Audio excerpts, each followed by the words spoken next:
Eu tenho um exemplo que eu gosto muito, que eu vejo essa questão da criança e da linguagem. Uma vez eu estava com o Lucas, quando era pequenininho, a gente passou do lado de um caminhão, tinha uma imagem de um sorvete. Eu não sei se ele falou se o sorvete ou se ele falou se o caminhão rima com a minha blusa. O caminhão rima com a minha blusa. Sim. A palavra rimar aí, no caso, ele queria dizer que combinava. A cor Sim. combinava. A cor ele ligou a ideia de combinar na música, na poesia, com a ideia de combinar na cor. Sim. Ou seja, a ideia estava com essa, só que ele não tinha a palavra para expressar. Exatamente. Né? Veja só, eu estava uma vez conversando com uma criança, o que ela estava fazendo? Né? Era uma menininha, né? Ela pegava um pedaço de papel, papéis coloridos, cortava, e alguns papéis ela usava o lápis de cor para colorir, porque às vezes tinha cores que ela queria e que não encontrava nos papéis ali. Então ela pintava de uma cor, né, ou fazia alguma coisa, umas florzinhas, uns desenhozinhos, pegava uma folha de caderno, né, abria uma folha do caderno e colava os pedacinhos de papel que ela cortou e os pedacinhos que ela coloriu. Aí eu perguntei para ela, o que você está fazendo? E aí ela falou uma coisa que me impressionou no momento. Ela falou, estou fazendo pintagem. Pintagem. Falei, puxa, é uma palavra que não existe mais, né? Que tem um significado, né? Porque ela está pintando, né? Quer dizer, com colagem. Eu não estou te ouvindo, Leandro, né? Ela está... A colagem com a pintura. Exatamente. Ela estava misturando as duas coisas, né? E ela falou pintagem.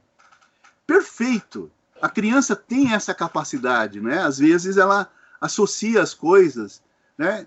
E veja, se você for procurar, em nenhum dicionário existe a palavra pintagem, né? Mas tem pleno significado, né? Quer dizer, foi criado ali momentaneamente, mas tem um sentido profundo, né? De uma pintura feita com colagem. Sempre muito adulto faz isso, quando fala assim, o pé de maçã como chama? Macieira. O pé de pera, pereira. O pé de mamão, aí já começa, daqui a pouco erra, porque... Sim, né? Veja, você falou aí uma coisa que é interessante, né, também. Veja só, às vezes nós usamos as palavras só vazias. Assim, com uma ideia, mas uma representação, né, com uma ideia, sem que tenhamos percebido o conteúdo efetivo da palavra. Né? Não sei se eu já falei para você, mas uma que me impressiona é, por exemplo, a palavra mamão. Né? Mamão. A palavra mamão, ela surgiu como? Veja, essa fruta ela só existe na América, no Brasil.